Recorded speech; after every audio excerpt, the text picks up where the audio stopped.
BJP के नेतृत्व में आप कहाँ देख रहे हैं कमी है? क्या वो मुद्दा झारखंड के मुद्दों को समझ नहीं पाए, तवज्जो नहीं दे पाए? कौन होगा मुख्यमंत्री? अर्जुन मुंडा होगा कि बाबूलाल मरांडी होगा?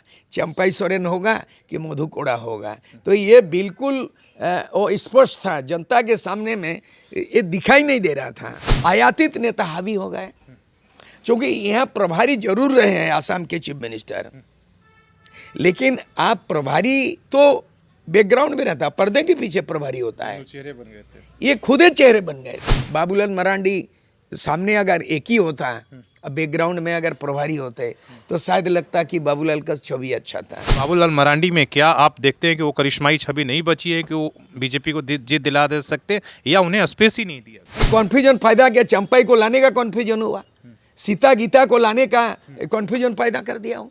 लोबिन हेम्ब्रम को सोचा कि वो कर देंगे, और संथाल परगना का सिद्धू कानू वंशज मंडल मुर्मू को लाने से लगता है कि हम सुपरा साफ कर देंगे। ये उल्टा रिवर्स हो गया। झारखंड विधानसभा का जो चुनाव है, आप बीजेपी की करारी हार मानते हैं या जेएमएम का जीत मानते हैं? क्या मानते हैं?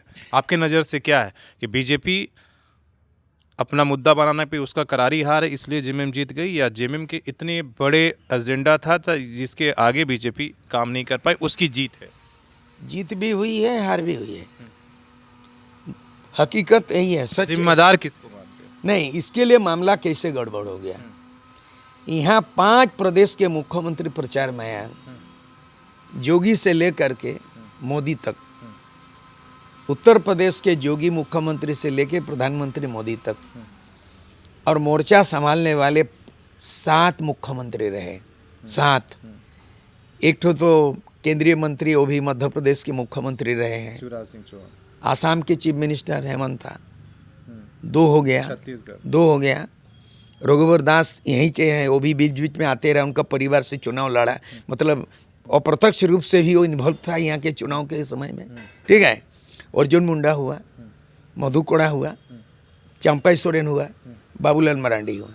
तो यहाँ के स्थानीय 5 और 2 आदमी आ गया, 2 7 प्रचार में आ गया, 5 मुख्यमंत्री झारखंड में। इसमें बेड़ा पार नहीं हुआ मैया, केवल चला मैया योजना, बेड़ा पार नहीं हुआ। मतलब कि इतना फेल कैसे हो सकता है झारखंड में? बीजेपी के हार का कारण क्या नहीं, बीजेपी का हार का कारण तो एक तो हो गया, हमको लगता है यहाँ बीच में कैंची काट दिया है। कैंची, उस पर हम आएंगे। हाँ, हाँ, उस पर भी आएंगे। बीजेपी के नेतृत्व में आप कहाँ देख रहे हैं कमी है? क्या वो मुद्दा झारखंड के मुद्दों को समझ नहीं पाए, तवज्जो नहीं दे पाए, या अपने जो स्थानीय नेता था उनको तवज्जो नहीं दे पाए? स्थानीय नेता अगुवाई नहीं कर रहे थे, स्थानीय नीति सामने नहीं था। भारतीय जनता पार्टी 2024 में ना तो स्थानीय नीति मुद्दा बनाया, ना ही स्थानीय नेता को मुखर रूप से प्रखर रूप से सामने लाया। कौन होगा मुख्यमंत्री? अर्जुन मुंडा होगा कि बाबूलाल मरांडी होगा? चंपाई सोरेन होगा कि मधु कोड़ा होगा? तो ये बिल्कुल स्पष्ट था जनता के सामने में, ये दिखाई नहीं दे रहा था। तो ये पहला तो ये हार का है। दूसरी बात है कि आयातित नेता हावी हो गए, क्योंकि यहाँ प्रभारी जरूर रहे हैं आसाम के चीफ मिनिस्टर, लेकिन आप प्रभारी तो बैकग्राउंड में रहता, पर्दे के पीछे प्रभारी होता है। चेहरे बन गए थे, ये खुद ही चेहरे बन गए थे, और इनके चेहरे में बाहरी खुद इसको करार दिया गया। ये घुसपैठी बोल रहा है, और इसको कमेंट्स किया गया कि खुद जो है आसाम के चीफ मिनिस्टर घुसपैठी है, और खुद यहाँ के लोगों का जो मांग करने लगे, तो ये भी मांग उठा उसके जवाब में कि आसाम के जो है ना करीब 10 लाख आदिवासी आज भी आदिवासी सूची में नहीं है, जो झारखंड से गए 200 साल पहले, उनको आदिवासी स्टेटस नहीं दिया, उसको टी ट्राइब का दर्जा दिया गया। टी ट्राइब्स, जैसे आप बांग्लादेश घुसपैठ की बात करते हैं, तो आपके राज्य में तो घुसपैठ नहीं है, वो तो ओरिजिनल है, भारतीय है, कि आदिवासी का दर्जा आप नहीं दे पाए। दूसरी बात है कि भारतीय जनता पार्टी ने काम किया है कि सबसे बड़ी इनका जो ये जो है ना, ये सारनाथ धर्म कोड सामने नहीं लाया। तो एक तो नेतृत्व की अभाव दिखाई दिया। बाबूलाल मरांडी सामने अगर एक ही होता, अब बैकग्राउंड में अगर प्रभारी होते, तो शायद लगता कि बाबूलाल का छवि अच्छा था। सभी अभी तक का जितने भी बीजेपी के मुख्यमंत्री रहे हैं, सबसे साफ सुथरा छवि, ईमानदार आदमी तो मेरे को लगता है। बाकी को क्या लगेगा, राजनीति अलग हटके, मैं सबसे पसंदीदा मुख्यमंत्री जो आदिवासी स्वभाव के, जो छल कपट तोड़ फोड़ कुछ नहीं है, मेरे जैसे विचार वाले आदमी बाबूलाल को मानता हूँ। व्यक्तिगत रूप से मेरा अच्छा दोस्ताना भी है, हाईलू भी होता है, बात भी करते हैं। लेकिन बीजेपी उनकी लगता है छवि को भुना नहीं पाई, उनको बैकग्राउंड में डाल दिया। बीजेपी जब 14 साल तब जेबीएम बनाया, जब झारखंड विकास मोर्चा बनाया, नाराज हुआ। और नाराज हम खुले तो हम लुका छुपा नहीं बोलते, घुमा फिरा के जिला भी रेस में नहीं दौड़ते हैं, हम सीधे बात करते हैं, सीधे सपाटे। अर्जुन मुंडा जब उनकी सरकार को अपदस्थ करके गिरा दिया 2.5 साल में, तो इतना नाराज हुआ बाबूलाल मरांडी कि विवश हो गए भाजपा छोड़ने के लिए। और अर्जुन मुंडा के चलते कि अगर अर्जुन मुंडा रहे तो मैं ही रहूँगा। और उन्होंने यहाँ तक बोल दिया कि बीजेपी से अलग हटने के बाद दोबारा जब बुलाया, बोला मुझे कुतुब मीनार से कूद के मरना पसंद होगा, लेकिन दोबारा नहीं जाऊँगा। उसका कारण अर्जुन मुंडा था। तो 14 साल के बाद जो है ना, घर आपसी हुआ, बीजेपी में आ गए। लेकिन 14 साल के बाद 9 महीना तक करीब उनको कोई पद नहीं दिया गया। माने वेटिंग फॉर पोस्टिंग में नहीं होता है, वैसे रखा गया, वो उसका रखा गया। 9 महीना के बाद उनको ताजपोशी किया गया। इवन विधायक दल का नेता भी एक्सेप्ट नहीं किया, उसका कूटनीतिक राजनीति के चलते स्पीकर ने, है ना, जेएमएम के स्पीकर, जेएमएम सरकार के स्पीकर ने उसको विधायक दल का नेता को भी एक्सेप्ट नहीं किया, मामला को लटका कर रख दिया। और इनको कोई पद भी नहीं मिला था बाबूलाल मरांडी को। ये इस तरह से उन्होंने माने ये झेला, कष्ट झेला, परेशानी झेलना पड़ा उनको। और बाद के दिन में जब चुनाव सामने आया तो उनको उनका चेहरा को सामने बीजेपी नहीं रखा। ये सबसे बड़ी गलती उसकी थी। मतलब उनकी छवि को वो भुना नहीं पाए और बैकग्राउंड में डाल दिया। बैकग्राउंड में डाल दिया और उनको लोगों को असमंजस में रख दिया कि बीजेपी का नीति क्या है, बीजेपी का नेता क्या है।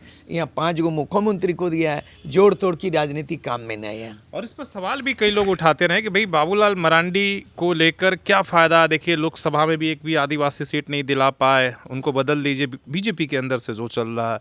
विधानसभा में भी देखिए एक भी सीट जो है आदिवासी नहीं आ पाया, तो आदिवासी के नेता कैसे हो सकते हैं? क्या आप भी मानते हैं कि बाबूलाल मरांडी के पास वो करिश्माई छवि नहीं है कि वो जो है बीजेपी को जीत दिला पाए, या बीजेपी ने उन पर विश्वास ही नहीं किया?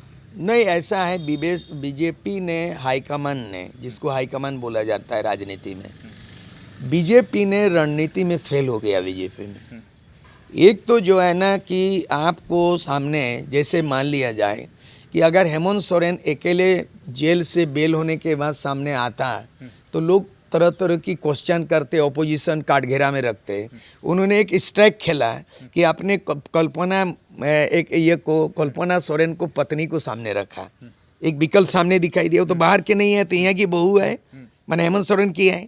तो एक तरफ हेमंत सोरेन और उनके दागी को, उनके धूमिल छवि को, वो जेल जाने की बात को वो सहानुभूति में बदल दिया कल्पना सोरेन ने प्रचार के जरिए। मेरे पति को जेल भेजा, ऐसा किया, ईडी को ऐसा किया। तो ये जेएमएम का प्लस पॉइंट था प्रचार माध्यम में।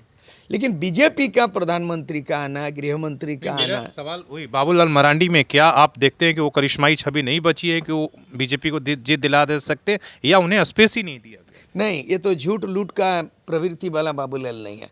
सादे व्यक्ति है, सीधे सादे व्यक्ति है, माने ईमानदार होना। जैसे आजकल ईमानदार का दाल नहीं गलता राजनीति में। ईमानदार का छवि को, मैं अपने आप को नहीं बोल रहा हूँ, मेरे बारे में अभी जो मुद्दे हैं उस पर बात होना चाहिए। मैंने शुरू में बोला कि गरीब चुनाव लड़ नहीं सकते, ईमानदार जीत नहीं सकते। आज के तारीख में धनबल हो गया, जनबल से बड़ा धनबल हो गया। और मैंने शुरू ये भी बोला, इस बार जनबल से जनादेश नहीं मिला, ये धनबल से धनादेश मिला है।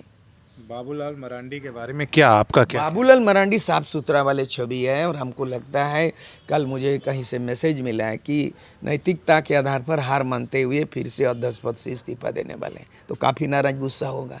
आपको तो नेता आप लाए हैं, 14 साल के बाद, वनवास के बाद आप जब बीजेपी में वापस आया तो आपको एकमात्र चेहरा रहना चाहिए था। आपको इतना कन्फ्यूजन नहीं पैदा करना नहीं, कन्फ्यूजन पैदा किया। चंपाई को लाने का कन्फ्यूजन हुआ, सीता गीता को लाने का कन्फ्यूजन पैदा कर दिया हो।